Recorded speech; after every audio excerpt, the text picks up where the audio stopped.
Long ago, Lexus and mother company Toyota decided they'd stop making boring cars. They'd start making cars that people either loved or hated. They'd rather be polarised than bored to tears.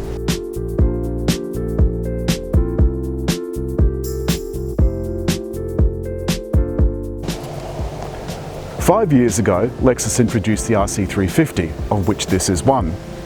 Then a year later, in 2015, they introduced the 200T, which has of course since been renamed, as all of the Lexus turbo 4-cylinders have, to 300, so it's an RC300. It's received a midlife nip and tuck.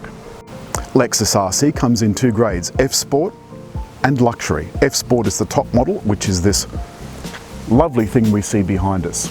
The midlife upgrade brought this new grille, which is slightly more complex than the old one, but still the hourglass shape. That's one of those polarizing things I told you about. The Lexus badge, that of course contains the radar for the active cruise control. This car has active lane control, active cruise control, and active steering.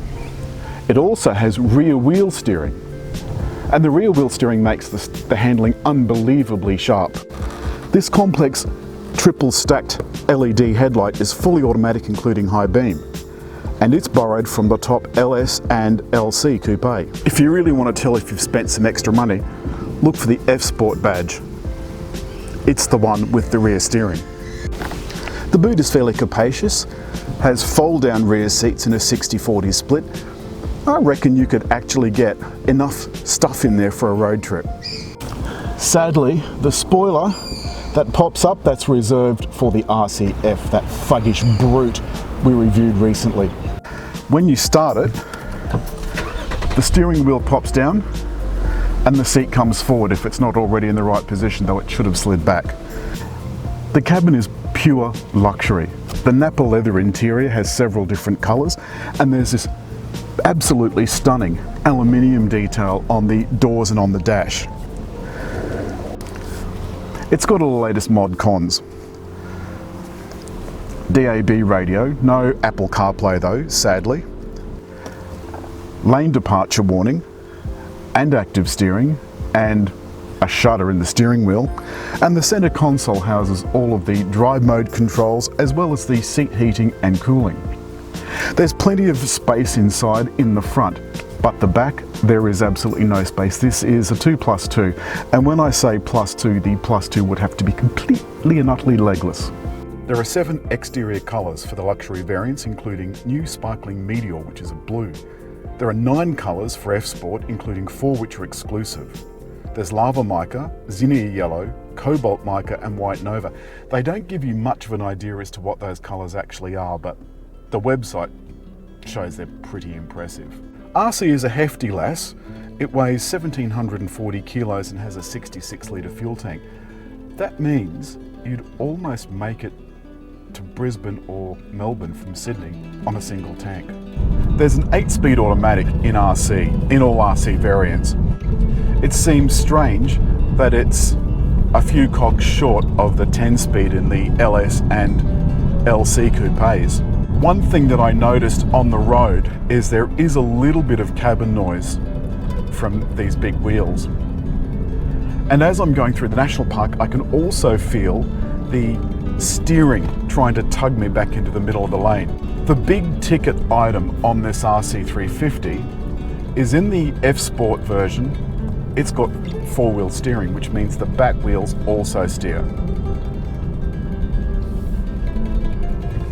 There are drive modes too, and they give the engine extra pep and the transmission extra zip.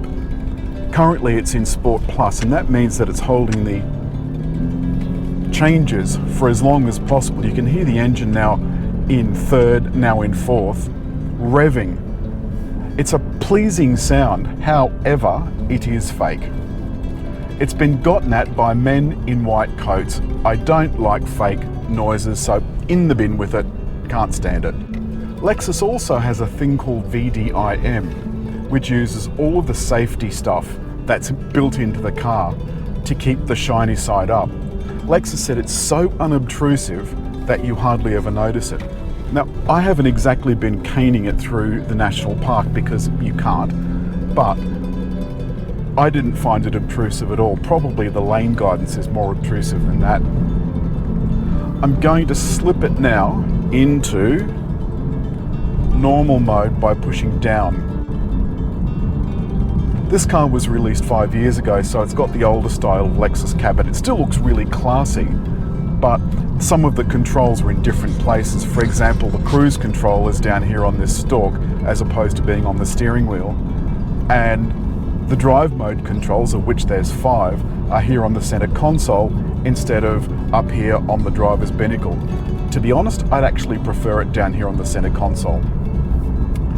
The ride in all modes is pretty good. It's been toughened up as part of the midlife update, but there's something about the way this RC 350 Fsport drives that's just extraordinary.